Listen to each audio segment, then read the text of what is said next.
ചുങ്കത്തറ ഗ്രാമപഞ്ചായത്തിൽ LDF-നെതിരെ UDF കൊണ്ടുവന്ന അവിശ്വാസ പ്രമേയം 9-നെതിരെ 11 വോട്ടുകൾക്ക് പാസായി. LDF അംഗം നുസൈബ UDF-നെ പിന്തുണച്ചതോടെയാണ് മുന്നണിയുടെ ഭരണം നഷ്ടമാകുന്നതിലേക്ക് നയിച്ചത്.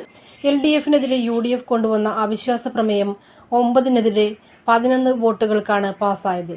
LDF അംഗം നുസൈബ UDF-നെ പിന്തുണച്ചതോടെയാണ് മുന്നണിയുടെ ഭരണം നഷ്ടമാകുന്നതിലേക്ക് നയിച്ചത്. 11 വർഷത്തിനു ശേഷം 2022-ലാണ് ചുങ്കത്തറ പഞ്ചായത്തിലെ ഭരണം CPM തിരിച്ചുപിടിച്ചത്. ലീഗ് സ്വതന്ത്രയായി മത്സരിച്ച് ജയിച്ച MK നജ്മുന്നിസയുടെ പിന്തുണയോടെ 9-നെതിരെ 11 വോട്ട് നേടിയാണ് CPM അന്ന് ഭരണം നേടിയത്. കഴിഞ്ഞ തദ്ദേശ ഭരണ തെരഞ്ഞെടുപ്പിൽ 10 വീതം സീറ്റുകൾ നേടി പഞ്ചായത്തിൽ ഇരുപക്ഷവും തുല്യരായെങ്കിലും പ്രസിഡന്റ് തെരഞ്ഞെടുപ്പ് UDF-ലെ വത്സമ്മ സെബാസ്റ്റ്യന് നറുക്ക് വീണതോടെ അവർ പ്രസിഡന്റാവുകയായിരുന്നു.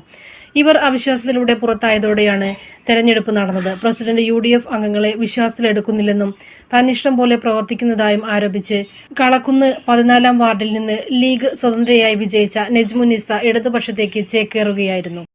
നിലമ്പൂർ നിയമസഭാ ഉപതെരഞ്ഞെടുപ്പിന് മുന്നോടിയായി മറ്റ് പഞ്ചായത്തുകൾ നിലമ്പൂർ മുനിസിപ്പാലിറ്റിയും പോത്തുകൽ പഞ്ചായത്തും അമരമ്പലം പഞ്ചായത്തും ഉൾപ്പെടെയുള്ള പഞ്ചായത്തുകൾ ഞങ്ങൾ തിരിച്ചു പിടിക്കും.